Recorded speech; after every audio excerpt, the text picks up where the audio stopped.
High viewers, ఇటువంటి సమయాల్లోనే దేవుడు అన్నటువంటి ఆ ఫీలింగ్ నిజం అనిపించింది. అది హిమాచల్ ప్రదేశ్లోని కాంగ్రా ఏరియా. అక్కడ దంగున ఒక ప్రాంతం, చెక్కిన ఒక నది, రైల్వే బ్రిడ్జ్. ఆల్రెడీ హిమాచల్ ప్రదేశ్లో గత కొద్ది రోజులుగా భారీగా వర్షాలు పడుతున్నాయి. రెడ్ అలర్ట్ ప్రకటించారు. ఈ బస్సులు వెళ్ళే రోడ్ల దగ్గర కానీ కొండచెట్లు విరిగిపడుతున్నప్పుడు ఆ ఏరియాస్ మొత్తం బ్లాక్ చేశారు. ఇక పాసిబిలిటీ అంటే ఇంకేముండిద్ది, రైల్వేలు కదా వెళ్తున్నాయి. అలా ఈ చెక్కి నది ప్రవహిస్తుంది, వర్షాలు పడి ఉన్నాయి, ఆ చుట్టుపక్కల ప్రాంతం అంతా కూడా నానుంది. దాన్ని ఆ ట్రైను స్లోగా ఆ బ్రిడ్జ్ మీదకి ఎంటర్ అయింది.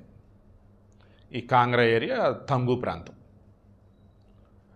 బ్రిడ్జి ఎంటర్ అయిన మూమెంట్లోనే ఆ బ్రిడ్జి కింద బేస్ ఉంటుంది కదా, పునాదో దానికి సపోర్ట్ సిస్టమ్ ఉండే మట్టి రాళ్ళు, అవి నెమ్మదిగా కింద పడడం స్టార్ట్ అయినాయి.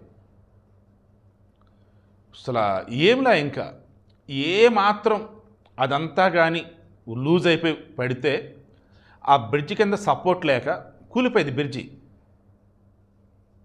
మొన్న గుజరాత్లో వడోదర దగ్గర ఎలా కూలిపోయింది బ్రిడ్జి, సేమ్ ఇలానే కదా, మొత్తం నాని ఉండిపోయింది. అండ్ పాతది ఎప్పుడుదో కాంగ్రెస్ టైంలో కట్టిన బ్రిడ్జి.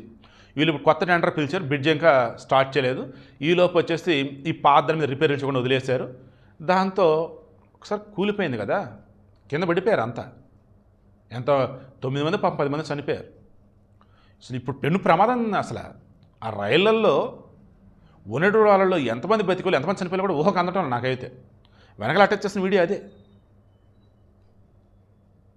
దేవుడు అనేవాడు ఉన్నాడండి.